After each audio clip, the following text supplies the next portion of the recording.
Si el Señor hubiera querido decir, Jez excepto en caso de adulterio ch, él lo hubiera dicho claramente, porque conoce la palabra adulterio y punto. Pero si uso la palabra fornicación y punto, es porque quiere decirnos otra cosa, y no es, precisamente, adulterio. Llamativo, ¿no? La Biblia dice que el adulterio puede y debe perdonarse. Porque el perdón bíblico en el Evangelio de la Gracia está por encima, y es superior al adulterio. En todo caso el Evangelio solo nos permite separación entre los cónyuges, en casos fuertes de adulterio, violencia, etc. Pero no permite el divorcio ni el recasamiento del divorciado. Esto lo vemos en 1 Corintios 7, 10, 11. Pero a los que están unidos en matrimonio, mando, no yo, sino el Señor, que la mujer no se separe del marido. 11 Y si se separa, quédese sin casar, o reconcíliese con su marido. Y que el marido no abandone a su mujer. Énfasis añadido. La palabra griega que se usa en este texto de 1 Corintios 7 para separación es, y punto. Corizo, que significa, separarse, irse, marcharse de, apartarse etc., pero no se usa la palabra apostasión y ince.o, que significa divorcio, y que es precisamente la palabra que aparece en Mateo 5, 31 y 19, 7 en el contexto del divorcio. La separación es incluso una disciplina bíblica que permitiría una futura y potencial reconciliación, y en el caso de que no la hubiera, la persona debe quedarse así sola, de lo contrario romperá su promesa y adulterará su pacto de matrimonio.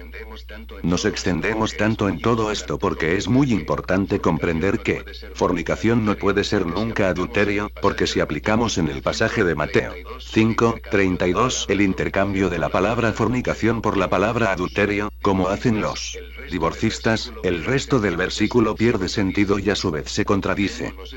Fijémonos en Mateo 19, 9 o Mateo 5, 32, y empecemos por la última parte de estos versículos donde dice: y el que se casa con la repudiada, divorciada, comete adulterio. Así que, surge la siguiente pregunta. ¿Cómo podría el Señor Jesús decir en el mismo pasaje dos cosas opuestas? 1. Que una persona inocente puede divorciarse por adulterio, como dicen los divorcistas, pero al final del texto, el Señor mismo dice que 2. Esa persona inocente divorciada, si se vuelve a casar, comete adulterio. Estas dos cosas serían una contradicción en el mismo versículo. ¿Por qué? Porque por un lado Jesús, al inicio del versículo, estaría permitiendo el divorcio, según los divorcistas, y por otro lado, al final del versículo, estaría impidiéndolo, y todo esto, dicho en el mismo versículo. Imposible. Tal contradicción iría contra las leyes de la hermenéutica y la lógica.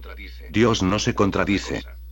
Otra cosa, la frase, el que se casa con la repudiada, divorciada, comete adulterio, se repite en Mateo 5, 32 y 19, 9, en Marcos 10, 11 y en Lucas 16, 18. Con lo cual los evangelios advierten hasta 4 veces la misma, repetida e importante idea que 1. Que el que se casa siendo divorciada comete adulterio, y 2. Que el que se casa con el divorciada también comete adulterio. Entonces, aunque un inocente divorciado haya sido abandonado o haya sido por adulterio, este inocente no puede casarse, porque aun siendo inocente comete adulterio contra su matrimonio y hace cometer adulterio a quien se case con él o con ella. Por esta razón concluimos que fornicación no es sinónimo de adulterio. Es absolutamente errada la doctrina divorcista que admite el divorcio por infidelidad, violencia o por abandono. Mateo 5, 32.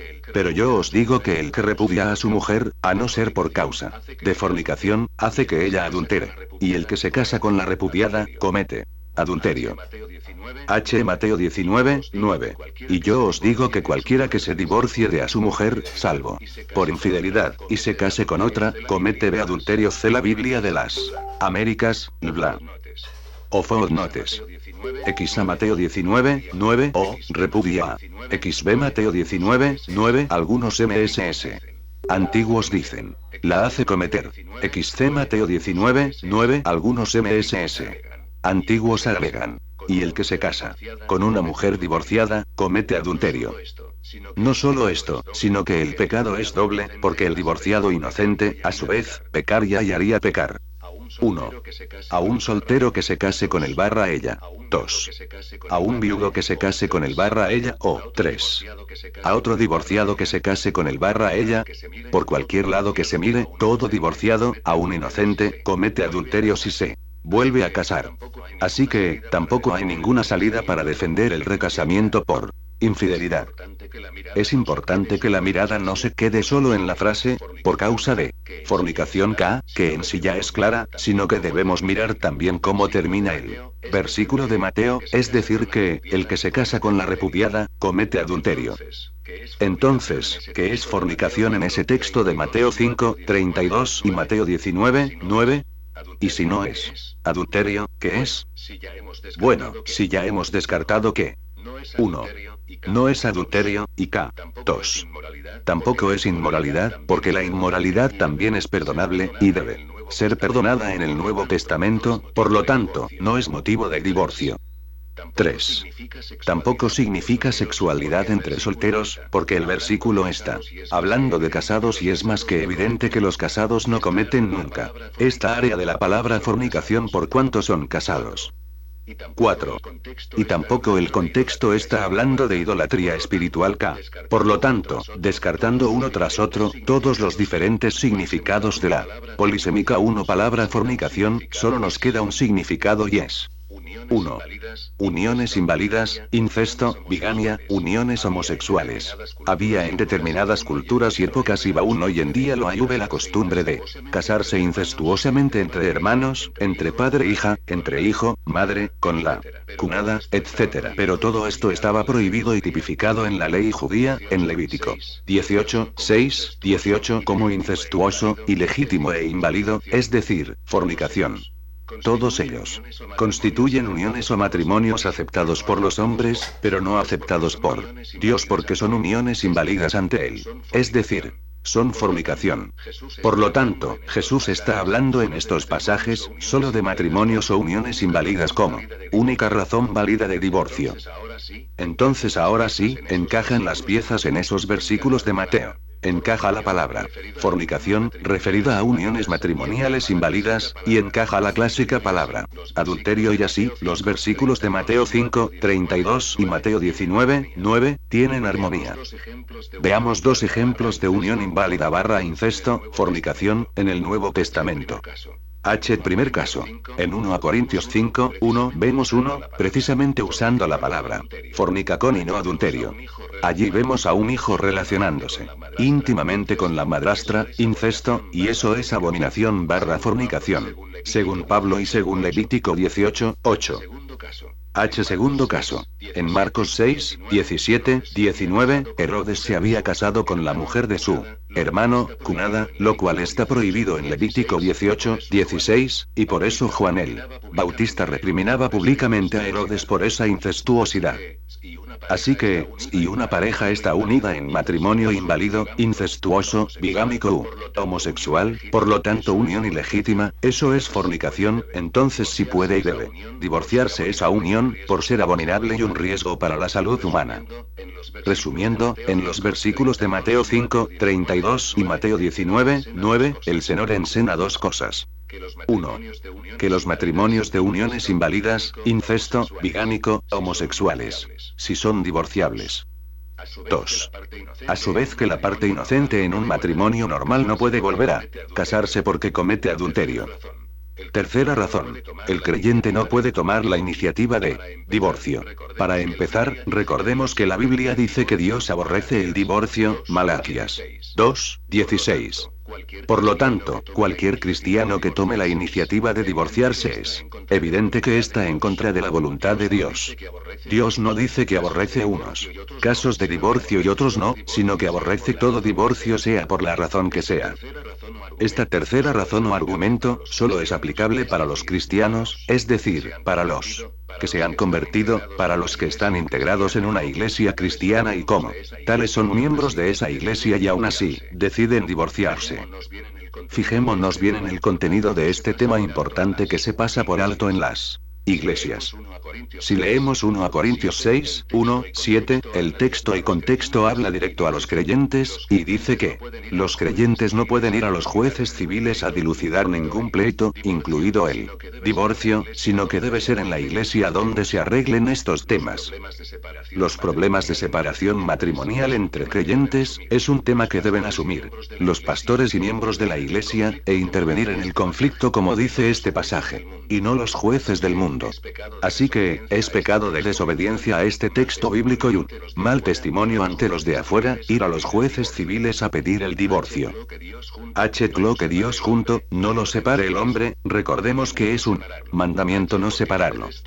Porque yo detesto el divorcio K. Así que, en este pasaje de 1 Corintios 6, vemos como el que toma la decisión de divorciarse, está cometiendo pecado porque está haciendo lo contrario a lo que Dios ordena. Muchas mujeres creyentes, desesperadas por la situación y animadas por sus pastores, han ido a divorciarse cometiendo este pecado. El texto bíblico dice, y si se separa, quédese sin casar, o reconcíliese con su marido. Y que el marido no abandone a su mujer. 1 Corintios 7, 11. Algunos preguntan, entonces, ¿tengo que seguir viviendo con quien es violento, adúltero e irresponsable? La respuesta es no. Ya hemos dicho que Dios solo permite separarse.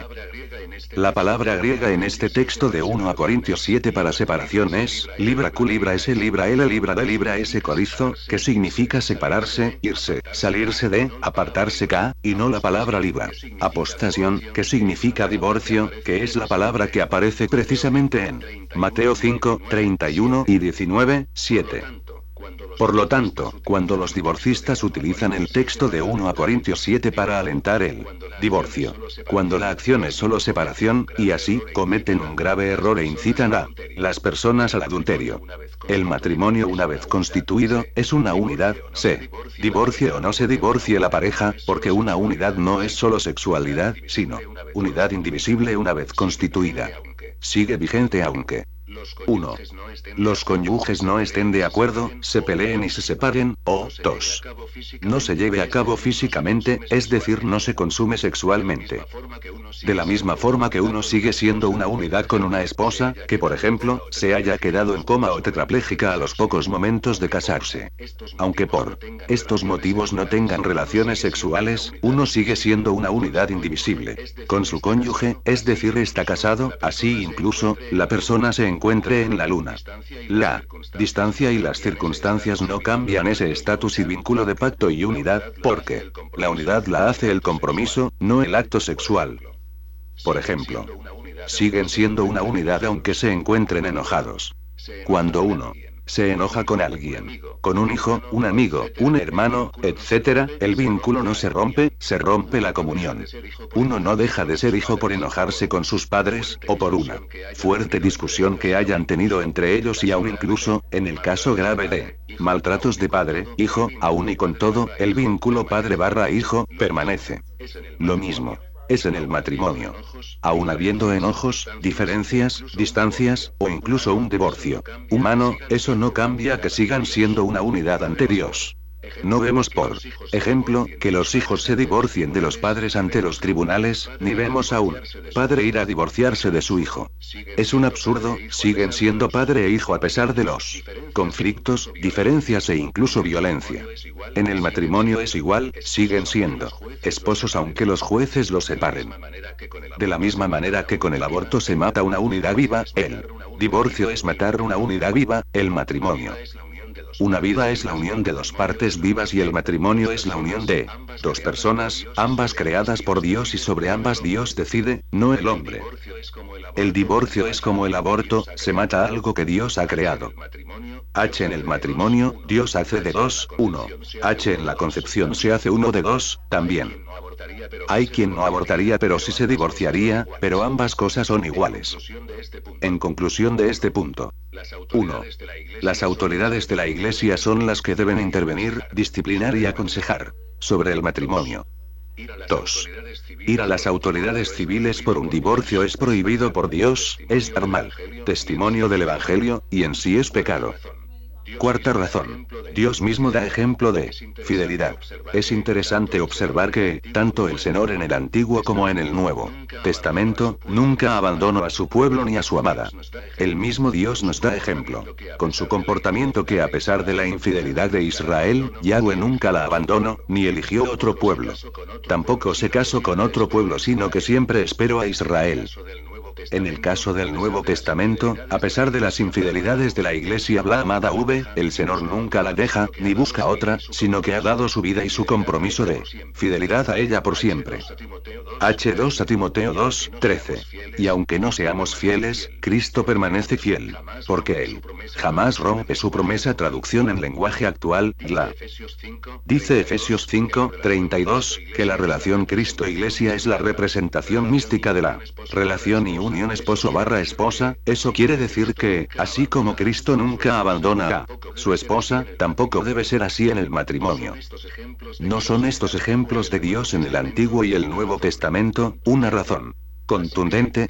Así que, divorciarse por adulterio o por lo que sea y volverse a casar, no solo es pecado, sino falta de conocimiento bíblico de la fidelidad y del ejemplo de Dios. Quinta razón. Razón teológica. El carácter de Dios. En el pacto matrimonial está representado el carácter de Dios. Por lo tanto, cuando un cristiano rompe el pacto, divorciándose y volviéndose a casar, está confrontando abiertamente la voluntad de Dios de forma rebelde. Cuando un creyente en Cristo toma el matrimonio como un contrato, tal como lo hace esta sociedad, en vez de tomar los valores bíblicos de pacto, está difamando el carácter de Cristo ante los demás, y a su vez se convierte en piedra de tropiezo y de blasfemia para Dios, como dice este pasaje. Romanos 2, 24. Porque como está escrito, el nombre de Dios es blasfemado entre los gentiles por causa de vosotros. El corazón y el carácter de Dios para su pueblo siempre fue de perdón, paciencia, espera, misericordia, oportunidad, fidelidad, etc. Y Dios requiere que la Iglesia y su esposa, en conjunto le represente así, y que el creyente de forma individual también ame, acepte, reciba, espere y sea fiel a lo prometido con su cónyuge, a pesar de lo que éste haya hecho mal. Cuando nosotros, la Iglesia, la esposa de Cristo, cambiamos el valor de pacto matrimonial por el valor mundano de contrato y enseñamos que está bien hacerlo así, entonces, estamos difamando el nombre y el carácter de Dios, distorsionando la relación matrimonial de Cristo con su Iglesia. Si nosotros en la Iglesia, queriendo que la gente sea feliz, animamos a dichas personas a que abandonen el pacto, y abracen el contrato, y que simplemente vayan y encuentren a otra persona con quien puedan entrar en un nuevo contrato de felicidad, estamos entonces perpetuando el distorsionar el carácter de Dios y la relación de Cristo y su Iglesia, y esto no escapará del juicio de Dios, por cuanto es pecado. La meta para un divorciado cristiano no debe ser la búsqueda de la idolatrada nueva oportunidad de felicidad personal, sino que su meta debe ser respetar el carácter de Dios representado en el pacto matrimonial. Salmo 89, 34. No olvidaré mi pacto, ni mudaré lo que ha salido de mis labios. Cuando los pastores, líderes cristianos y aun los mismos cristianos creen, autorizan y consienten el nuevo matrimonio de cristianos divorciados, ellos están ayudando a Satanás nuevamente a deformar la imagen y el carácter de Dios tal como éste lo hizo allá en Génesis ante Adán y Eva. Cuando uno se centra en uno mismo, en su felicidad, en su soledad o en su sexualidad, y no en el carácter de Dios, representado en el pacto de matrimonio, entonces está siendo idólatra y egoísta, es decir, está pecando. Sin embargo, debemos decir que respetar el pacto no significa que uno no se separe del cónyuge por falta de comunión o pecado grave del otro, pero una cosa es separación y otra, muy distinta, divorcio y nuevo casamiento. Para terminar este punto, debemos recordar nuevamente estos pasajes sobre el pacto. Malaquías 2, 14. Y vosotros decís. ¿Por qué? Porque el Señor ha sido testigo entre tú y la mujer de tu juventud, contra la cual has obrado deslealmente, aunque ella es tu compañera y la mujer de tu pacto. La Biblia de las Américas, bla. Énfasis añadido. Ezequiel 16, 8. Y pasé yo otra vez junto a ti, y te mire, y he aquí que tu tiempo era tiempo de amores. Y extendí mi manto sobre ti, y cubrí tu desnudez. Y te di juramento y entré en pacto contigo, dice Jehová el Señor, y fuiste mía. Énfasis añadido. H. Salmo 89, 34. No olvidaré mi pacto, ni mudaré lo que ha salido de mis labios. Énfasis añadido. H. Proverbios 2, 17. La cual abandona al compañero de su juventud, y se olvida del pacto de su Dios. Énfasis añadido. H. Romanos 7, 2. Porque la mujer casada está sujeta por la ley al marido, mientras éste vive. Pero si el marido muere, ella queda libre de la ley del marido. Énfasis añadido. H1 a Corintios 7, 39. La mujer casada está ligada por la ley mientras su marido vive. Pero si su marido muriere, libre es para casarse con quien quiera, con tal que sea en el Señor. Énfasis añadido. Conclusión. En el día de hoy vemos que las personas, primero escogen cómo desean vivir y luego, diseñan su doctrina teológica a su conveniencia, para que esta doctrina se amolde a su estilo de vida pecaminoso.